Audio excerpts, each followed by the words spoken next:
Salut tout le monde, on se retrouve pour les spoilers du chapitre de One Piece, le chapitre 1053, avec de nouvelles informations. Oui, voilà, on a des infos qui semblent un peu plus sûres, un peu plus officielles, on va en parler, je vais rectifier certains trucs que j'ai pu dire dans d'autres, tout simplement, vidéos spoilers, mais on s'en fiche parce que voilà, on était là pour parler passion, parler One Piece. D'ailleurs, il y en a plusieurs qui m'ont dit, ouais, tu ne vaux pas tel youtubeur, etc., que ce soit sur One Piece, sur les spoilers, tout ça. J'ai juste envie de vous dire, je m'en fous, je cherche pas à être quelqu'un d'autre, je cherche pas à être le meilleur youtubeur One Piece, ni rien. Tout ce que je veux, c'est partager ma passion. Voilà, c'est tout, ça s'arrête là. Donc je suis peut-être pas du tout le meilleur youtubeur, je suis peut-être pas le plus grand expert One Piece, voilà, j'aime bien One Piece, je connais bien One Piece sans être du tout un expert, je le reconnais parfaitement, mais ça m'empêche pas de partager cette passion qui est One Piece, et du coup de parler avec vous de ce qu'on peut avoir en nouvelles informations. Bref, trêve de bavardage, on attaque directement les spoilers du chapitre avec des infos assez croustillantes, des infos assez cool et tout.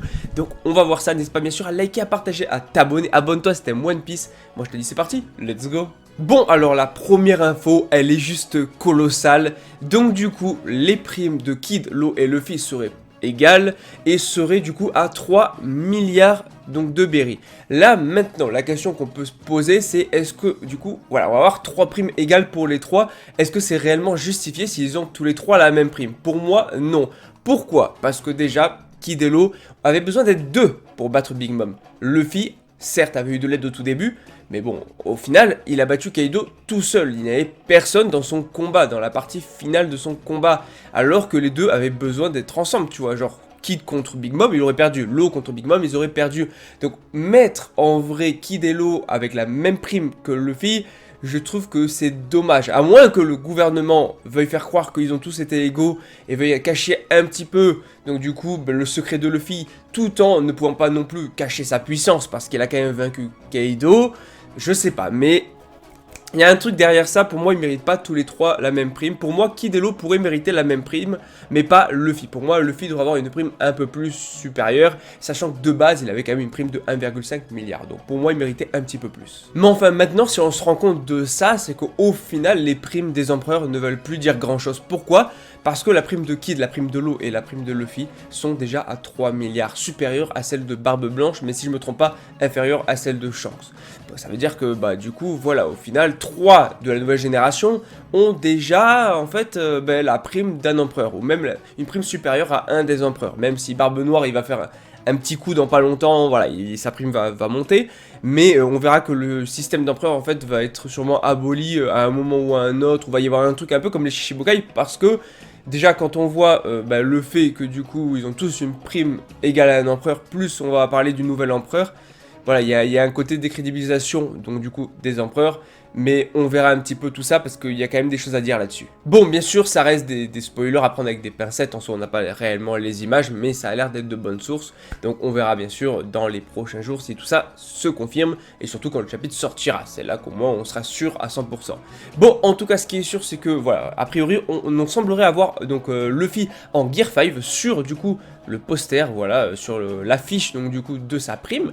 Là ça peut être intéressant, voilà, franchement j'ai hâte de voir, est-ce que ça va être le moment où il rigole, ou est-ce que ça va être un moment un peu plus sérieux, et à quel moment a été prise la photo je ne sais pas, mais on verra, et ça peut être très cool, et ça le rendra beaucoup plus badass sur sa fiche, normalement je dis bien, normalement, parce que même si on a Luffy Gear 5 sur l'affiche, je rappelle que Luffy t'a tiré des sacrées têtes sur, avec son Gear 5, voilà, il y avait des moments assez cartoonesques, et on peut se dire que du coup sur l'affiche, on va se retrouver peut-être avec une photo cartoonesque, j'espère pas, je préfère vraiment une photo badass, tu vois, digne d'un empereur, voilà, que juste un truc cartoonesque, mais enfin on verra. Autre info, alors celle-là m'a beaucoup moins hypé, beaucoup moins impacté, c'est que du coup Itetsu serait le père de Oden, donc Kozuki Sukiyaki.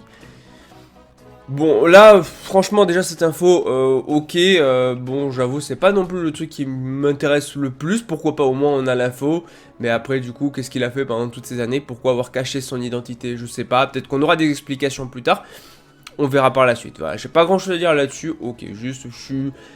Voilà, je suis assez mitigé. En vrai, c'est pas vraiment une info qui m'intéresse particulièrement au vu de ce qu'on peut avoir en dehors de ça dans le chapitre, tellement il y a d'infos impactantes intéressante, je trouve vraiment que cette info-là n'est clairement pas celle qui va vraiment m'intéresser. Une autre info, par contre, là, qui est vraiment super intéressante, c'est que Robin, donc, parlerait avec lui, et elle aurait, donc, du coup, peut-être trouvé, du coup, le poneglyphe. Et en plus de ça, Pluton serait potentiellement sur Wano. Donc, est-ce que l'arc Wano est fini? Pas forcément. Peut-être la saga des empereurs, oui, après ce chapitre-là. Mais l'arc Wano, il y a peut-être encore des choses à exploiter. Donc voilà, à mon avis, l'arc n'est pas totalement fini. Mais voilà, Pluton serait éventuellement, du coup, sur Wano, d'après les infos qu'a déchiffré Robin sur le poneglyphe. Ensuite, une autre info hyper intéressante, on va parler de l'amiral. L'amiral qui est donc du coup en train d'arriver sur Wano avec une façon mais tellement what the fuck, comme tous les amiraux, que ce soit du coup Aokiji avec donc du coup son petit vélo, son Kizaru. Mais ils ont toujours une façon assez chelou d'arriver les amiraux et pourtant ils sont extrêmement puissants. Bah là... le mec il arrive littéralement avec donc du coup un truc chelou en forme de fleur. Et justement on va voir dans les spoilers là que a priori il aurait du coup un fruit du démon lié aux fleurs, aux plantes. Alors ça reste à confirmer, mais ce qui est sûr, c'est que du coup, son fruit du démon, a priori, lui permettrait... déjà, son vrai nom, ça serait Aramaki. Donc là, on verra vraiment si la traduction a été bonne ou pas, mais son prénom serait Aramaki.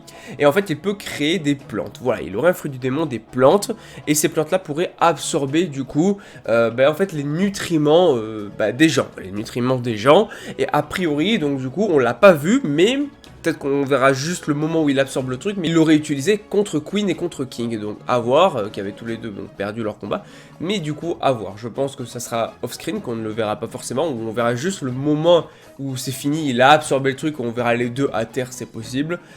Voilà, ou alors il le dira juste lui-même, va y avoir un truc. Mais dans tous les cas, c'est des infos super intéressantes et enfin cet amiral va entrer en scène. Pourquoi est-ce qu'il est là déjà? On ne sait pas. Peut-être qu'il est là pour récupérer Robin, qui est quand même un gros danger et qui finalement, a priori, n'a pas l'air d'avoir été récupéré. C'est vrai que dans le dernier chapitre, on voyait tout le monde sauf Robin.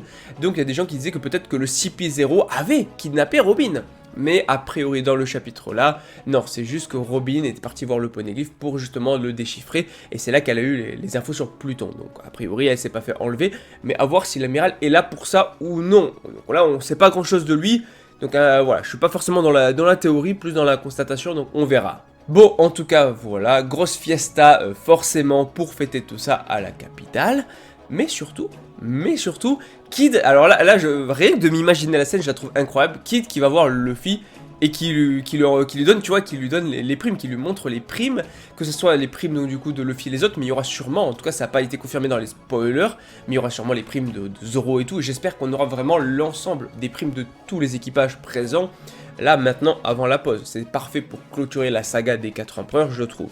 Bon ben voilà, du coup au final j'ai vraiment hâte de voir la scène, parce que est-ce que ça va être donc Kid qui va, voilà, juste voir Kid, tu vois, qui va voir Luffy pour lui donner, tu vois, alors Kid c'est un peu le gars solitaire et tout, et juste le fait de voir Kid aller donner donc du coup les primes à Luffy, je sais pas pourquoi, la scène me fait kiffer, la scène me fait vraiment kiffer, donc j'ai très hâte de voir ça. Et enfin, on en vient à l'information qui je pense va en intéresser plus d'un, c'est l'info ultime. Les 4 empereurs sont bien évidemment Shanks et Barbe Noire, toujours présents. Maintenant, Big Mom et Kaido ont été vaincus dans l'arc. Maintenant, la question, c'est qui peut remplacer ces deux-là? Premièrement, Luffy. Luffy, avec une prime de 3 milliards, il a vaincu Kaido, c'est un danger pour le gouvernement, etc., etc. Luffy, mérité, empereur, aucun souci, on peut parfaitement comprendre l'acheminement derrière ça, et surtout les pensées de la marine, et voilà, c'est pas logique en fait. Mais maintenant, il était déjà considéré comme le 5e empereur, de toute façon, avant même l'arc Wano. Donc maintenant qu'il a vaincu Kaido, tu peux le considérer comme un empereur officiel. Maintenant, ce qui nous intéresse, vraiment, et qui est une plus grosse surprise, même si c'est vrai que certains l'avaient déjà dit, c'est que Baggy devient aussi empereur, et Baggy le clown qui devient empereur. Alors là, j'en ai parlé justement dans ma dernière vidéo sur les spoilers. Alors, moi c'est à double tranchant. D'un côté, moi je trouve que ça décrédibilise un petit peu le côté empereur qui représente un peu le côté puissance, hein, parce qu'entre Barbe Blanche, Luffy, Kaido, Big Mom et Shanks et Barbe Noire, on a un côté vraiment puissance, tu vois. Les empereurs ont de l'influence, mais ils ont également de la puissance. Et de ce qu'on a vu pour l'instant de Baggy, et on ne sait pas ce qu'il a fait pendant Wano, Baggy, niveau puissance, c'était clairement pas ça, c'est pas le niveau d'un empereur. Maintenant, si on parle un peu plus du coup d'influence, ça serait plus en corrélation parce que Baggy c'est un peu comme Luffy. Il attire les gens malgré lui et en plus il arrive sur des gros coups de chance à faire des grandes choses. Baggy, je rappelle que depuis le début c'est un peu le rival de Luffy, mais surtout Baggy est devenu Shishibokai. Bon, ils ont été dissolus juste après, maintenant Baggy devient empereur. Bon, peut-être les empereurs vont être dissolus juste après aussi. Mais sur un coup de chance, est-ce qu'il a réussi à devenir empereur? J'ai l'impression. Bon, à voir, comme j'ai dit, c'est vrai que Baggy attire les gens au final, parce qu'il a rallié énormément de gens à sa cause, hein, et ça c'est un des plus grands pouvoirs en fait de One Piece, et même des shonen neketsu en général. De toute façon, quand un héros arrive à rallier les gens à sa cause, et c'est le cas dans la plupart des shonen neketsu, hein, comprend Naruto, etc., bah, il devient plus puissant, il a plus d'influence, plus d'importance, et vis-à-vis forcément du gouvernement, Luffy Baggy devient plus dangereux parce qu'il a beaucoup plus de gens dans sa flotte, dont des gens qui se sont échappés de Impel Down, etc. Et qui sait qu'il a pu recruter. Si tu me sors qu'il a recruté Crocodile, non, je pars trop loin, je te dis un truc what the fuck, n'écoute pas, ignore ce que je viens de dire. Bon bref, je vais pas m'étaler plus que ça, de toute façon je vous avais déjà donné mon avis sur Baggy dans la dernière vidéo sur les spoilers, donc ça, les spoilers étaient bons là-dessus. Pas de Weeble, tout ça, hein, voilà, on oublie pour l'instant. Même s'il aura son rôle à jouer et sûrement il aura une grosse prime par la suite et tout. Mais là, c'est Baggy, le nouvel empereur. Maintenant, moi, je veux le pourquoi du comment. Pourquoi est-ce qu'il est devenu empereur? Qu'est-ce qui s'est passé? Qu'est-ce qui a décidé la marine à le nommer empereur? C'est plutôt ça qui va maintenant nous intéresser. Et on verra par la suite comment ça va se passer. Et j'ai hâte de voir, bien sûr, la réaction de Luffy et des autres vis-à-vis de Baggy. Parce que du coup ils vont avoir une grosse réaction quand ils vont voir que Luffy est empereur, mais quand ils vont voir que Baggy est empereur, voilà quoi, ça va être assez drôle. Bref, en tout cas voilà, c'est tout pour cette vidéo. Normalement il y aura plus de vidéos sur les spoilers, voilà, on va se garder la surprise du reste et on découvrira au moment du chapitre, hein. Donc on se retrouve vendredi pour la review complète du chapitre de One Piece 1053, avant bien évidemment la fameuse pause d'un mois. Voilà, et donc plus de One Piece pendant un mois. Je ferai peut-être des petites vidéos par-ci par-là, mais il y aura plus de vidéos spoilers, de vidéos review pendant un mois parce que pause, voilà. Et moi je suis pas forcément dans la théorie de tout ça, voilà, je suis plus dans la constatation, à la limite un petit peu analyse, mais pas du tout dans la théorie, ou théorie très très bateau et basique, hein, voilà.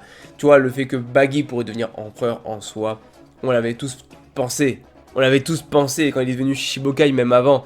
Mais après, le fait que ça se réalise, ça c'est une autre chose. Voilà. Là, on y a pensé, mais voilà, on y a pensé inconsciemment, parce qu'en soi, voilà, on se disait c'était drôle et what the fuck, mais il l'a vraiment fait. Et Baggy est devenu empereur.